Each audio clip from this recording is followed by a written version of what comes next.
So hello everyone, स्वागत है आप सभी का इस बैच में। जी हाँ स्टूडेंट्स, ये हमारे चैनल की पहली बैच है एंड आप सभी लोग उस बैच के मेंबर्स हैं, स्टूडेंट्स हैं। एंड गाइस, आज स्टार्ट होने वाला इस बैच का हमारा पहला लेक्चर। जी हाँ मेरे प्यारे बच्चों, इस पूरी बैच के थ्रू मैं आपको मैथ्स 1 मैथ्स 2 के पूरे सिलेबस को करने वाला हूं कवर एकदम डिटेल में। आपको कहीं और जाने की जरूरत नहीं है। मैं बता देना चाहता हूं कि इससे बेस्ट मैथमेटिक्स का कॉन्सेप्ट आपको इस चैनल के अलावा कहीं और नहीं मिलने वाला। ये मैं गारंटी के साथ बोलता हूं यार, है कि नहीं।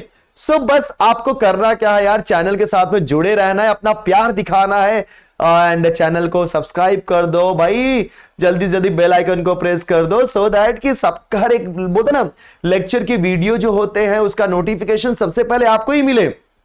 एंड हाँ, लेक्चर देते समय ना फटाफट उसको लाइक और शेयर भी कर दिया करो, मैक्सिमम लोगों तक पहुंचा दो यार। मतलब उनको बता दो कि ये एक चैनल है जहां पर आपको कॉमर्स का मैथमेटिक्स एकदम डिटेल में सिखाया जाएगा, वो भी फ्री ऑफ कॉस्ट। आपसे 1 रुपया भी चार्ज नहीं किया जाएगा। बात समझ में आ रही है? 1 रुपया भी चार्ज नहीं किया जाएगा, फ्री में पढ़िए, एकदम बेहतरीन से तरीके से पढ़िए, ठीक है। तो चलो हम स्टार्ट करते हैं आज का लेक्चर। बच्चों मैं पहले बता देना चाहता हूं हमारा जो चैप्टर है, जी हां मेरे प्यारे बच्चों, चैप्टर है मैथमेटिकल लॉजिक। चैप्टर का नाम क्या है बोलो? Mathematical logic. ये हमारा पहला चैप्टर है एंड इस चैप्टर के अंदर क्या क्या चीजें, वो सारी चीजें बताऊंगा मैं आपको। तो पहले तो मैं आपको बता देना चाहता हूं इस चैप्टर का जो वेटेज है बच्चों 8 मार्क्स का है विथ ऑप्शन, ठीक है। 8 मार्क्स का है विथ ऑप्शन। सो अगर मैं बात करता हूं 8 मार्क्स, ध्यान देना, इसके अंदर 3+3+2 ऐसे क्वेश्चंस आते हैं, राइट। इसमें एमसीक्यू क्वेश्चन भी यहां से आ सकते हैं। 3 मार्क का एक टाइप का क्वेश्चन आएगा, 3 मार्क का दूसरे टाइप का क्वेश्चन आएगा। गाइस एक बात बोलूं, वो 3-3 मार्क के कौन से क्वेश्चंस आएंगे वो भी मैं बता सकता हूं, लेकिन बताऊंगा नहीं। पूरा चैप्टर पढ़ो यार, एकदम मजा लो चैप्टर पढ़ने का, करेक्ट। तो चलो, तो इस चैप्टर में सबसे पहले आपको सीखना है बच्चों स्टेटमेंट। पहला कॉन्सेप्ट कि स्टेटमेंट का मतलब क्या होता है। हो सकता है कुछ बच्चे बोले सर ये जो लेक्चर है, ये लेक्चर, यस सही बोलो गाइस, ये जो लेक्चर है इस लेक्चर में एकदम बहुत बेहतरीन तरीके से सब कुछ होने वाला है। क्योंकि सबसे पहले स्टेटमेंट, तो मैं जो बात कर रहा था कि सर कुछ बच्चों को ऐसा फील हो सकता है कि सर ये लेक्चर इंग्लिश का है कि मैथमेटिक्स का, कि स्टार्टिंग के कॉन्सेप्ट बच्चों को फील होता है कि यार ये चैप्टर में हम लोग क्या पढ़ रहे हैं, मैथमेटिक्स पढ़ रहे हैं, इंग्लिश पढ़ रहे हैं, समझ में नहीं आ रहा है। थोड़ा सा पेशेंस रखना। स्टार्टिंग का 1 से 2 एक्सरसाइज आपको ऐसा लगेगा कि इंग्लिश जैसा है, लेकिन बहुत मजेदार तरीके से इसको समझाऊंगा कि आपको फील ही नहीं होगा। सबसे पहले स्टेटमेंट, उसके बाद जो सेकेंड है बच्चों लॉजिकल कनेक्टिव्स। मतलब मैं बात करने वाला हूं जैसे 2 स्टेटमेंट को कनेक्ट करने के लिए किन का यूज करते हैं, उनको हम बोलते हैं लॉजिकल कनेक्टिव्स। फिर तीसरा कॉन्सेप्ट आने वाला है क्वांटिफायर्स एंड क्वांटिफाइड स्टेटमेंट। बच्चों क्वांटिफायर्स क्या होता है, फिर हम किसी भी सेंटेंसेस को क्वांटिफाइड स्टेटमेंट में कैसे कन्वर्ट करते हैं। कई लोगों को भी बाउंस जा रहा है, सबर करो सब आएगा। Fourth statement patterns and logical equivalence क्या होता है। उसके बाद 5वां अलजेब्रा स्टेटमेंट। कई लोगों को ये लगता है डिफिकल्ट, ये उनको लगता है, बट अगर आप मेरे साथ में बैठ के प्रैक्टिस करोगे तो थोड़ा भी डिफिकल्ट लगने वाला नहीं है। सो अलजेब्रा ऑफ स्टेटमेंट की बात करेंगे। लॉज होते हैं, मतलब हमें कुछ क्वेश्चन दिए होते हैं, हमें प्रूफ करना होता है ये इससे, मतलब लेफ्ट हैंड साइड का यूज करके राइट हैंड साइड कैसे आया। वो सारी चीजें करने के लिए हमें लॉज के बारे में पता होना चाहिए। लगभग 8 से 9 लॉ है, बच्चों को याद नहीं रहता, लेकिन मैं ट्रिक से बताऊंगा वो सारे के सारे लॉ याद हो जाएंगे। Last but not the least, Venn diagrams. जी हां, ये 6 टॉपिक पढ़ने बच्चों। ये 6 टॉपिक में से आपको टोटल 8 मार्क्स का चैप्टर है ये। मतलब अगर आपने ये टॉपिक पढ़ लिया तो भाई आपके पॉकेट में 8 मार्क्स पक्के, कोई भी आपसे छीन नहीं सकता। और एक बात मैं बोल देना चाहता हूं, अगर आप मेरे लेक्चर में बैठते हो, कुछ चीजें जो मेरा कुछ रूल है, कुछ प्रोटोकॉल है, वो आपको फॉलो करना पड़ेगा। कई लोग बोलेंगे सर हम क्यों फॉलो करें, हम तो देखेंगे नहीं, जाने दो, मैं नहीं देखेंगे। अरे भाई नहीं देखोगे तो मैं क्या ही कर सकता हूं, है कि नहीं, मैं क्या ही कर सकता हूं, किसी को जबरदस्ती तो नहीं बैठा सकता। लेकिन इतना बोल सकता हूं कि अगर वो लेक्चर नहीं बैठता है मेरा, गारंटी के साथ बोल सकता हूं बच्चों बहुत सारी चीजें मिस कर देगा। बस आपको करना क्या है, अपने पास एक नोटबुक रखनी है बच्चों, प्लीज ध्यान देना, अपने पास एक नोटबुक रखनी है। जैसा कि मैं ऑलरेडी बता चुका हूं, मैथ्स 1 के लिए अलग से नोटबुक बनानी है और मैथ्स 2 के लिए अलग से नोटबुक बनानी है, ठीक है। मैथ्स 1 की जितने भी चैप्टर्स होंगे, जैसे मैंने पहला चैप्टर स्टार्ट किया मैथमेटिकल लॉजिक, मैथमेटिकल लॉजिक, तो बच्चों जैसे मैंने मैथमेटिकल लॉजिक चैप्टर स्टार्ट हुआ, सीक्वेंस मतलब तरीका क्या होगा, तरीका यह होगा बच्चों कि सबसे पहले आप अपना क्लास वर्क करोगे। क्लास वर्क मतलब क्या होता है, जो मैं आपको सिखाऊंगा इसको हम बोलते हैं क्लास वर्क। जो भी अभी चल रहा है इसको हम बोलते हैं क्लास वर्क। क्लास वर्क में क्या क्या हो रहा है, क्या चीजें होने वाली हैं, क्या सिखा रहा हूं, क्या कॉन्सेप्ट है, सब कुछ ये सब क्लास वर्क है। ट्राई करो कि वो सारा क्लास वर्क अपना खुद से लिखते रहो। आप वीडियो को पॉज कर सकते हो लिखते समय, है कि नहीं, राइट। तो आपको मिनिमम 1 आवर देना है एवरी डे। डिसाइड कर लो अपने पूरे 24 आवर्स का कि मुझे इस 1 घंटे को यूटिलाइज करना है वीएसएम एकेडमी के साथ में, मिथिलेश सर के साथ में बैठ करके ये मैथ सीखने के लिए, ठीक है। तो जो भी रहेगा बच्चों क्लास वर्क होगा। जैसे क्लास वर्क खत्म होगा, मान लो हमारा लेक्चर खत्म हो गया, अब थोड़ा सा ब्रेक ले लो, फ्रेश हो जाओ, और विद इन 24 आवर्स के अंदर जो भी मैंने क्लास वर्क में सिखाया, जो भी क्लास वर्क में मैंने आपको कॉन्सेप्ट बताए, जो भी क्लास वर्क के अंदर मैंने क्वेश्चन सॉल्व किए, वो सारी की सारी चीजें फिर से आपको होमवर्क में करनी है। कई लोग बोलेंगे सर क्या इसका मतलब ये होता है कि क्लास वर्क के लिए अलग बुक, होमवर्क के लिए अलग बुक? नहीं बच्चों, ऐसा नहीं है। जो आपने मैथ्स 1 के लिए बुक बनाई है ना, उसी बुक के अंदर पहले क्या होगा, क्लास वर्क आपने 2-3 पेज क्लास वर्क में कॉल करके, उसके बाद नेक्स्ट पेज से होमवर्क करना है। तो क्लास वर्क, होमवर्क, और डेट लिखते जाओ। जैसे ये आज का डेट है, मान लो फॉर एग्जांपल आज है बच्चों 1 जून, फॉर एग्जांपल क्या 1 जून ही है, यस। तो आज 1 जून है और 1 जून को आप ये लेक्चर देख रहे हो, लिख दो 1 जून, और आपने होमवर्क कर दिया, काम खत्म। सो क्या होगा बच्चों, जब क्लास वर्क और होमवर्क दोनों आपस में साथ में होंगे ना, तो आपको यहां वहां 10 बुक उठानी नहीं पड़ेगी कि सर ने क्या सिखाया था, मैंने क्या किया, सब बाजू में तो है, हो गया खत्म। समझ गए बात? यस। सो देखा बच्चों, तो यही स्ट्रेटजी हम लोग पूरे के पूरे मैथ्स 1 एंड मैथ्स 2 के लिए करेंगे। एंड गारंटी के साथ बोलता हूं यार, जो मेरा टारगेट है ना 100 में से 100 लाने का, प्लीज ये हो जाएगा पूरा, गारंटी के साथ बोलता हूं। लेकिन आपको मेरा साथ देना होगा मेरे प्यारे बच्चों, साथ देना होगा, ठीक है। चलो स्टार्ट करते हैं हम लोग। तो सबसे पहले हम लोग स्टार्ट करेंगे स्टेटमेंट। क्या स्टार्ट करेंगे बेटा? स्टेटमेंट। स्टेटमेंट क्या होता है, एकदम आराम आराम से सिखाऊंगा, कोई जल्दबाजी नहीं, कोई घाई नहीं करूंगा मैं, एकदम आराम आराम से, ठीक है। एंड गारंटी के साथ बोलता हूं नवंबर दिसंबर तक आपका पोर्शन एकदम डिटेल में हो जाएगा, साथ ही साथ बहुत सारी चीजें आप कवर कर लोगे, ठीक है बच्चों, ओके। एंड मैं एक और ट्राई करूंगा बीच बीच में, जैसे चैप्टर खत्म होगा बच्चों उसका मैं टेस्ट पेपर रेडी करूंगा। एंड प्लीज वो जो टेस्ट पेपर होगा, उस टेस्ट पेपर को मैं टेलीग्राम चैनल पर शेयर करूंगा। आप सभी लोग उस पर्टिकुलर ड्यूरेशन में उस टेस्ट पेपर को सॉल्व करना, एंड मैं उसका आपको कीज बोलते ना आंसर की दूंगा कि किसका क्या आंसर है, वहां से आप चेक करोगे कि आपका आंसर करेक्ट है कि नहीं।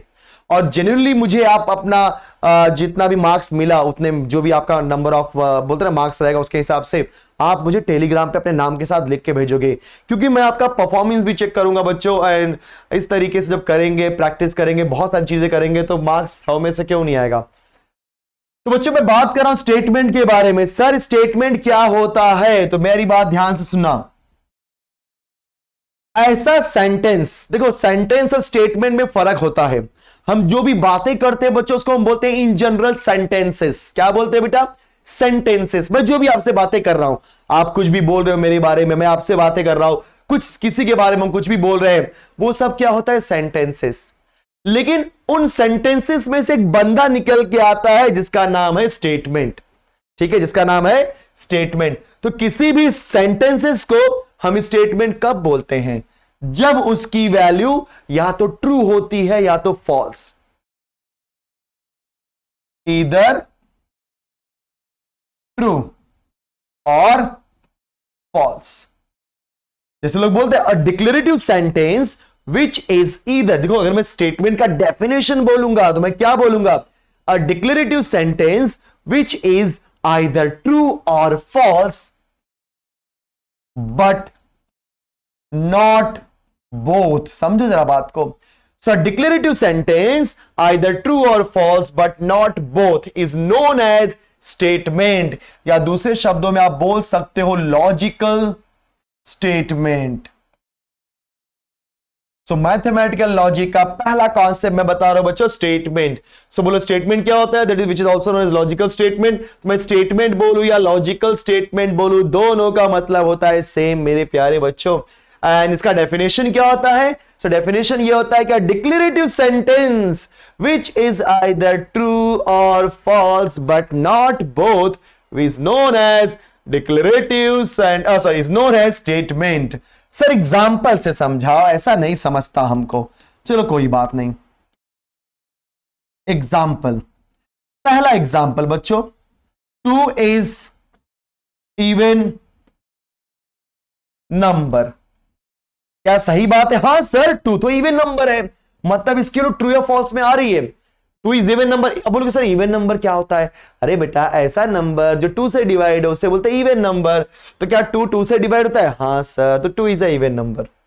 दूसरा, आमची मुंबई इज इन महाराष्ट्र। ऐसा नहीं लिख के आएगा, सिर्फ लिख के आएगा Mumbai is in Maharashtra. So guys Mumbai is in Maharashtra.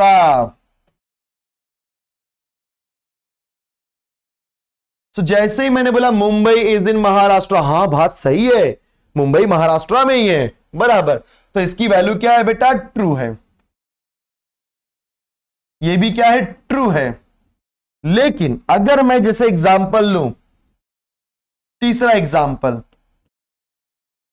New Delhi is in America, that is USA. चलो दिल्ली वालों के yes we are from America. So guys New Delhi is in USA. तो क्या ये बात सही है? नहीं सर, फॉल्स है। तो बात समझ में आ रही सबको? तो ये ऐसे ऐसे सेंटेंसेस हैं जिनकी वैल्यू या तो ट्रू आ रही है या तो फॉल्स आ रही है, उनकी वैल्यू के हिसाब से, उसके मीनिंग के हिसाब से। एंड तभी हम इनको बोलते हैं क्या बेटा? स्टेटमेंट। क्या बोलते हैं बेटा इनको हम लोग? स्टेटमेंट। बात समझ में आ गई? यस।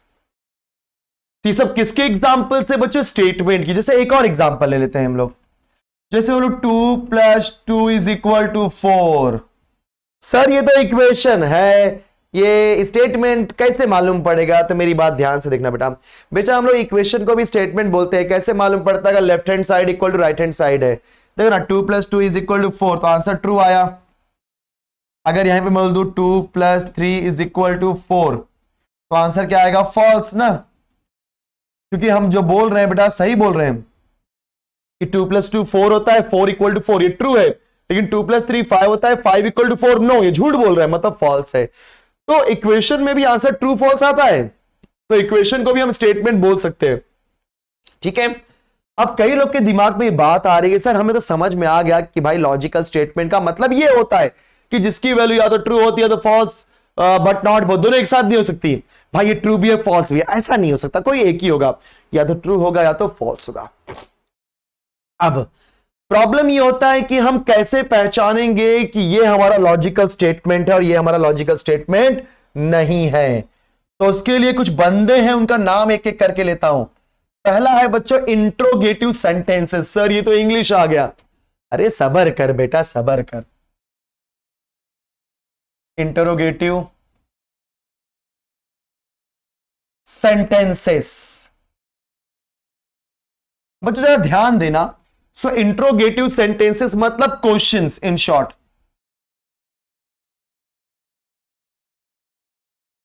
अगर मैं आपसे पूछूं what is your name, example बच्चों, व्हाट इज योर नेम, अगर मैं आपसे पूछूं व्हाट इज योर नेम, तो आप क्या करोगे? अपना नाम बताओगे। Sir my name is this one, है कि नहीं?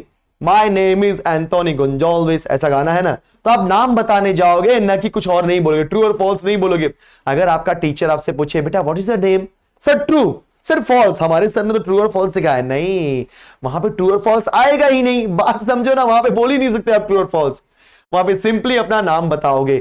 मैं आपसे पूछूं how are you, sir true, sir false, आ रहा है क्या? नहीं आ रहा है बेटा। सो अगर मैं आपसे बोलता हूं how are you, that means you are going to say कि सर मैं अच्छा हूं, सर मैं खराब हूं, सर मैं बुरा हूं, जो भी है, जो भी XYZ बात आप बताओगे।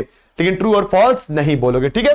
चलो, सो इंट्रोगेटिव सेंटेंसेस का मतलब होता है ऐसा सेंटेंस जो कि क्वेश्चंस हो, क्वेश्चन जिसमें क्वेश्चन पूछा जा रहा हो, तो ऐसे लोगों को हम बोलते हैं इंट्रोगेटिव सेंटेंसेस। और इनका आंसर ट्रू और फॉल्स में नहीं आता, इसका मतलब यह होता है कि ये लोग लॉजिकल स्टेटमेंट नहीं है, ये लोग बच्चों लॉजिकल स्टेटमेंट नहीं है। बात समझ आ गई। चलो, तो इंट्रोगेटिव सेंटेंसेस मतलब क्वेश्चंस कहीं पर भी आ गया तो समझ जाना वो लॉजिकल स्टेटमेंट नहीं है। दूसरा बंदा इंपरेटिव, इंपरेटिव सेंटेंसेस। तो बच्चों अगर मैं इंपरेटिव सेंटेंसेस की बात करता हूं तो यहां पे कौन आता है? ऑर्डर आता है, रिक्वेस्ट आता है भाई, रिक्वेस्ट या ऑर्डर। तो जहां कहीं भी ऑर्डर या रिक्वेस्ट आ गया, जैसे मैंने बोला give me a glass of water, तो आप क्या करोगे? मुझे पानी ला करके दोगे पीने के लिए, ना कि हाँ बोलो बोलो बोलो, ना कि आप बोलोगे सर ट्रू फॉल्स, नहीं नहीं बोलने जाओगे। जैसे मैंने बोला yes please give me a glass of water, मुझे प्यास लगी है पानी दे, जाके फटाक से पानी लेके आएगा। पापा एकदम घर पे थक के आए रात को, मतलब पूरे दिन पापा ने काम किया एकदम अच्छे से, और रात में बेचारे थाका हमारा से एकदम चलते हुए थक गए थे पूरी तरह, और आए घर पे एकदम सोफे बैठे और पापा ने पानी मांगा तुमसे। तुम बोलोगे सर आज मैंने आज मैथमेटिकल लॉजिक चैप्टर पढ़ा है, मैं ट्रू फॉल्स बोलूंगा, दो लाफा खा जाओगे। पापा को प्यास लगी है तो पानी पिला, ट्रू और फॉल्स नहीं बोल पाएगा वहां पे। बात समझ में आ रही है? सो पापा ने अगर बोला कि give me a glass of water, so क्या करेगा बेटा? फटाक से भागेगा और पानी लेकर के आएगा। अगर मैं आपसे रिक्वेस्ट करूं will you please give me a glass of water, बोले यार कितना अच्छा इंसान है, इतना प्यार से रिक्वेस्ट कर रहा है, दे दे पानी। बात समझ में आ रहा है? यस। तो जहां कहीं बच्चों ऑर्डर या रिक्वेस्ट आता है वहां पे आप ट्रू और फॉल्स बोल ही नहीं सकते। सो जिसे भी ऑर्डर या रिक्वेस्ट की बात होती है उसको हम लोग इंग्लिश में क्या बोलते हैं बच्चों? Imperative sentences. क्या बोलते हैं बेटा? Imperative sentences. तो इंपरेटिव सेंटेंसेस भी आपका स्टेटमेंट नहीं होता क्योंकि इसकी वैल्यू ट्रू और फॉल्स नहीं आती। तीसरा बंदा, भाई आज का फर्स्ट लेक्चर है, ध्यान देना, कंटेंशन मत लेना आप लोग। तो तीसरा होता है बच्चा एक्सक्लामेटरी साइन, मतलब sentences. Exclamatory sentences. Sir exclamatory sentences मतलब क्या? अरे बेटा एक्सक्लामेटरी साइन आएगा, बोलो क्या आएगा वहां पे? Exclamatory sign sentences. एक मिनट बच्चों, हाँ, तो जहां कहीं भी स्टेटमेंट के एंड में एक्सक्लामेटरी साइन आ गया तो वो एक्सक्लामेटरी सेंटेंसेस होता है। जैसे मैं बोलूं व्हाट अ, जैसे एग्जांपल बच्चों, मान लो कि मान लो एक सुंदर कन्या सामने से गुजर रही है, सुंदर कन्या, ठीक है ना, ऐसा मान के चलते भाई। जैसे आप लोग कहीं बैठे हो लुक्कड़ पे, कॉलेज में, स्कूल में बैठे हो एंड सामने से एक सुंदर कन्या गुजर गई, तो आप क्या बोलते हो? वाह what a girl she is, है कि नहीं? अथवा जो कॉन्वेंट वाले रहेंगे बोलेंगे यस वाह वाह, बोलते ना वाह what a girl she is. लेकिन जो हिंदी में अरे क्या लड़की है भाई, भाई जो भी बोलोगे, लेकिन जो भी आपकी भावनाएं व्यक्त होंगी वो सब क्या रहेगा? एक्सक्लेमेटरी सेंटेंसेस ही होगा, चाहे हिंदी में बोलो चाहे इंग्लिश में बोलो। जैसा बोलते ना खुश गए, हिप हिप हुर्रे, हुर्रे बोलते ना हुर्रे, तो हुर्रे क्या है बेटा? आपने अपने इमोशंस निकाले, राइट? तो वो सब क्या है? Exclamatory sentences. एक्सक्लेमेटरी सेंटेंसेस को पहचानना बहुत आसान होता है क्योंकि लास्ट में लिखा होता है एक्सक्लेमेटरी, मतलब लिखा मतलब लास्ट में एक्सक्लेमेटरी साइन होता है, ऐसा, राइट ना? सो जहां कहीं भी एक्सक्लेमेटरी साइन आ गया बच्चों से हम क्या बोलते हैं?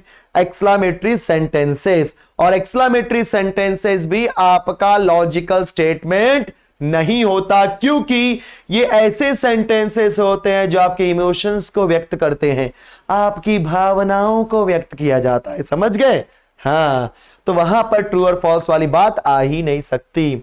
समझ गए बच्चों? चलो बढ़िया है। फोर्थ वन, सो एक्सक्लेमेटरी सेंटेंसेस हो गया। अब इसके बाद एक बंदा आता है जिसका नाम है ओपन सेंटेंसेस। ये बहुत शाना है, ये बोलता है something which is not clear, open. Sir which is not closed, ऐसा नहीं बोल सकते। ओपन सेंटेंसेस क्या बोलते हैं, जैसे कोई चीज क्लियर ना हो, जैसे मैं बोल दूं it is red in colour, बोल दिया मैंने it is red in colour. भाई क्या रेड इन कलर, बता तो सही, क्या कलर, किसका कलर रेड है? तो मान लो मैं बोलूं कि हाँ this black board is red in colour, तो आप बोलोगे सर झूठ बोलते हो, इधर तो ब्लैक में दिख रहा है। सही बात है ना, मैं जब मैं बोला ब्लैक बोर्ड इज इन बोलते ना रेड इन कलर, तो आप बोले सर झूठ बोल रहे हो, तभी आपने बताया। लेकिन अगर मैं स्पेसिफाई नहीं करूं it is red in colour, तो आप नहीं बता पाओगे। मैं बोलता हूं he is a good person, he is a good person, मैंने बोल दिया he is a good person. अब ही मतलब कौन, नहीं पता। बट अगर मैं बोलूं कि हाँ भाई फलाना, किसी का नाम ले लूं कि भाई this person is a good person, Shahrukh Khan is a good person, है कि नहीं, Akshay Kumar is a good person, example our PM is a good person, our CM is a good person. अगर मैं ऐसे नाम ले लूं, बात वहीं पे खत्म हो जाएगी। मैंने नाम ले लिया तो आप बताओगे हाँ अच्छा बंदा है, हाँ अच्छा बंदा नहीं है, तो आप ट्रू और फॉल्स बोल पाओगे। सो ओपन सेंटेंसेस का मतलब ये होता है बच्चों की चीजें क्लियर नहीं होती। मैंने एग्जांपल लिया it is red in colour, जैसे मैं एग्जांपल लिख देता हूं यहां पे, मैंने बोल दिया it is red in colour, मैंने बोल दिया he is a good person. यहां पे मैंने स्पेसिफाई इट ही, ऐसा मैंने स्पेसिफाई किया क्या, नहीं। अगर मैंने स्पेसिफाई नहीं किया इसका मतलब यह होता है बच्चों कि यह आपका लॉजिकल स्टेटमेंट नहीं है। तो इंट्रोगेटिव मतलब क्वेश्चंस, ये आपके लॉजिकल स्टेटमेंट नहीं होते। इंपरेटिव मतलब आपके ऑर्डर या रिक्वेस्ट, ये भी आपके लॉजिकल स्टेटमेंट नहीं होते। एक्सक्लेमेटरीज जहां पे क्वेश्चंस आते हैं, सेंटेंसेस आते हैं, वो भी आपके लॉजिकल स्टेटमेंट नहीं होते। और ओपन सेंटेंस आया तो भी आपका लॉजिकल नहीं होता। एक और बंदा बच्चों,